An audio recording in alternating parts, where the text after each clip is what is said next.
HOA tried breaking into my garage. I called 911, then sued them for criminal trespass.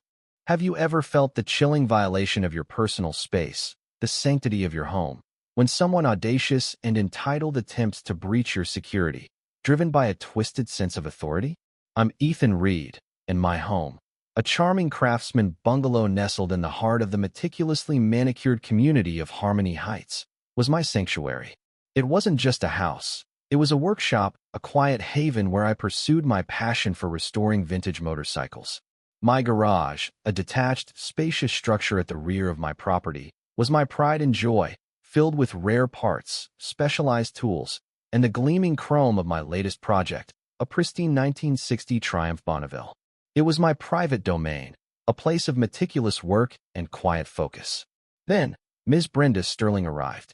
Brenda, the newly elected, self-anointed queen of the Harmony Heights Homeowners Association, saw my passion not as a respectable hobby, but as an unacceptable disruption. She was all sharp angles and sharper pronouncements, a woman whose perfectly coiffed blonde hair and designer activewear screamed unapproachable perfection.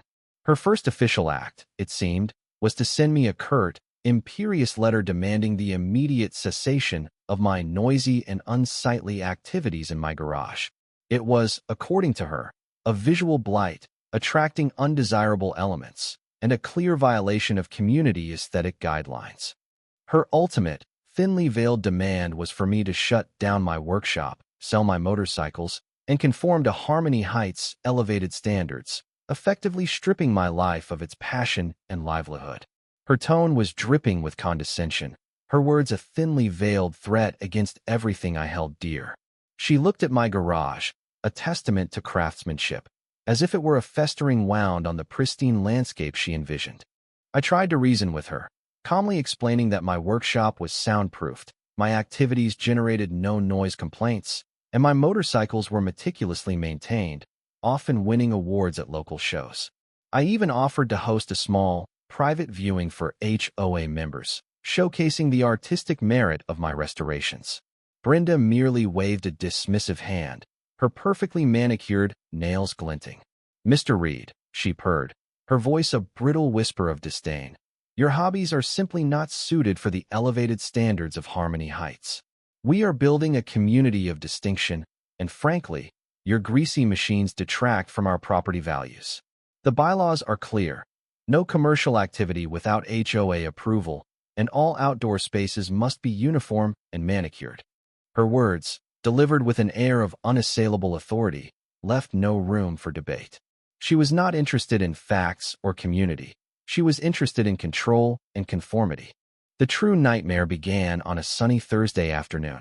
I was inside my house, reviewing blueprints for my next restoration project, when the security camera alert on my phone buzzed. My heart pounded with a mix of fury and disbelief as I watched the live feed. Brenda Sterling, in her pristine white tennis outfit, was standing directly in front of my detached garage door. She wasn't just observing. She was actively trying to force open the side service door, rattling the handle violently. Her face was contorted in a grimace of frustration and determination. "Open up, you hooligan!" I heard her shriek through the camera's microphone, her voice shrill and accusatory. My blood ran cold. This wasn't just an annoyance. It was a direct, malicious attempt to break into my private property, a blatant act of criminal trespass. As I watched, horrified, Brenda, seemingly convinced that I wasn't home, began to escalate her efforts. She produced a small, metal pry bar from her designer handbag and began to wedge it into the doorframe, grunting with effort. Just then, a glint of red caught my eye. Tucked discreetly on a high shelf inside my garage, a tiny, motion-activated security camera, disguised as a wrench, was blinking faintly. My heart leaped. I had installed it weeks ago after noticing some strange incidents of minor vandalism around my property. I quickly accessed the camera's live feed on my phone, and a quick rewind revealed a shocking truth. The video, time-stamped just moments before, showed Brenda Sterling not just trying to force the door, but actively attempting to disable the motion sensors inside my garage with a small, specialized device. She was planning to enter undetected and plant fake evidence. And then, the chilling climax. Her quick retreat when she realized the door wouldn't budge, followed by a theatrical phone call, presumably to 911, where she dramatically described suspicious activity and hazardous materials emanating from my garage. And then, a chilling detail. The camera also captured a brief, whispered phone conversation Brenda had just before attempting to break in. She was speaking to a man I recognized as Mr. Davies, the CEO of Pristine Properties Management, a company known for its aggressive tactics in acquiring and redeveloping properties. They were discussing the final phase of their plan to acquire a large section of Harmony Heights, including my property, claiming it was underutilized and non-compliant. Brenda's plan was to force me out, allowing Pristine Properties to buy my land at a reduced price, and then redevelop the entire block into a new, exclusive luxury auto club, where she, as a silent partner in Pristine Properties, would control all the memberships and profit handsomely. This wasn't just about my garage. It was a calculated, high-stakes conspiracy, threatening not only my home but the entire character of our community. Armed with this irrefutable evidence, the security camera footage of her attempted break-in, sabotage, and fraudulent phone call, and my detailed knowledge of Pristine Properties' recent land acquisitions, I immediately called 911. While waiting for the police, I resolved to confront Brenda publicly. I learned she had called an emergency HOA meeting, ostensibly to present a new community initiative, the Harmony Heights Luxury Auto Club, and to address the ongoing issue with Mr. Reed's non-compliant and potentially hazardous garage. I arrived, my evidence ready, just as Brenda, radiating an almost unbearable smugness, began her presentation, complete with glossy renderings of the new luxury auto club sprawling across what she claimed was underutilized HOA land. I waited for a lull, then stood up, my voice steady despite the tremor in my hands. "Brenda," I stated, holding up my tablet with the security camera video paused on her mid-break-in face. "I believe this footage and your recent actions sheds a rather inconvenient light on your luxury auto club initiative." Her eyes, which had been sparkling with self-satisfaction, immediately narrowed. She quickly recovered, her voice sharp. "Mr. Reed, I have no idea what you're talking about. This is a private HOA matter.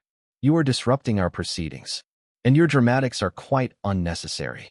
She attempted to rally the other HOA members, painting me as a disgruntled, obsessive mechanic, a nuisance to their refined community. As you can see, ladies and gentlemen, this is precisely the kind of element we are trying to remove from our beautiful Harmony Heights. But just as she was about to call for me to be removed, a quiet, unassuming man named Dr. Anya Sharma, a renowned urban planner and community advocate who lived in Harmony Heights and had been quietly researching Pristine Properties' land dealings, rose from her seat. "Actually, Ms. Sterling," Dr. Sharma interjected, her voice calm but authoritative, "Mr. Reed raises a very serious point. And I also have something to add." She then projected a series of public land records onto the screen. Clear, undeniable images showing the common green space as a designated public easement and a critical historical landmark. "This proposed luxury auto club," Dr. Sharma continued, her voice gaining strength, "is a direct violation of county zoning laws and historical preservation acts. It threatens to destroy a vital public space and would illegally privatize public land." A collective gasp rippled through the room. Before Brenda could even stammer a denial, the doors to the community hall swung open. Two stern-faced police officers, accompanied by a representative from the district attorney's office, walked in. They had been tipped off by Dr. Sharma, who had contacted them after seeing the suspicious activity around my property and confirming my initial suspicions. "Brenda Sterling," the district attorney's representative announced, his voice devoid of emotion. "You are under arrest for criminal trespass, attempted breaking and entering, attempted fraud, and conspiracy to commit land appropriation. We have irrefutable video evidence, and a full investigation into Pristine Properties Management and your alleged land deals is underway." Brenda's face, which had been a mask of carefully constructed composure, crumbled into a terrified, pale mess. Her jaw went slack, her eyes darting wildly around the room, searching for an escape that wasn't there. She stammered, then erupted into a desperate, high-pitched shriek, blaming misunderstandings, overzealous contractors, and a misunderstanding of the land deeds. It was the pathetic wail of a tyrant whose kingdom had suddenly collapsed. Then, a surprising voice emerged from the crowd. Mr. Peterson, a long-standing, quiet member of the HOA board and a respected local real estate developer, stood up, his face etched with regret. "And Miss Sterling," he said, his voice trembling slightly. "Perhaps you'd also like to explain why you pushed so hard for this luxury auto club project. Not for the community's benefit, but because Pristine Properties Management, the company you're so eager to partner with, is secretly owned by your estranged sister, and you intended to use this deal to secure a massive personal commission and a controlling interest in her future projects, all under the guise of community enhancement." The revelation hung in the air, a final, poisoned arrow. Brenda had been exploiting the HOA not for the community's benefit, but for her own illicit financial gain and to secure her sister's failing business. The fallout was swift and brutal.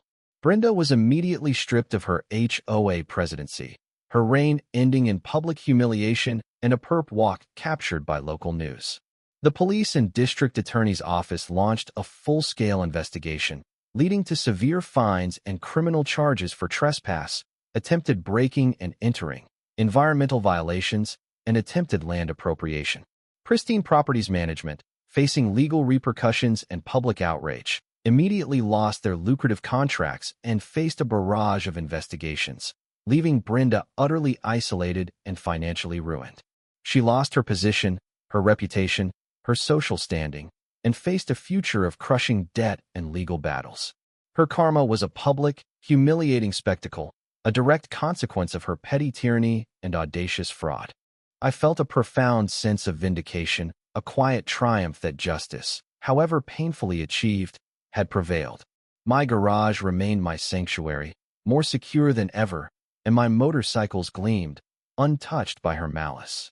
The community, shaken but united, began the process of rebuilding trust and respecting the delicate balance of property rights and the environment.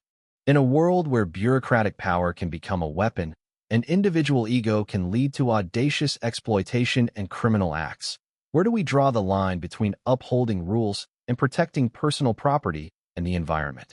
When faced with such blatant disregard for rights, safety, and the well-being of others, what would you have done?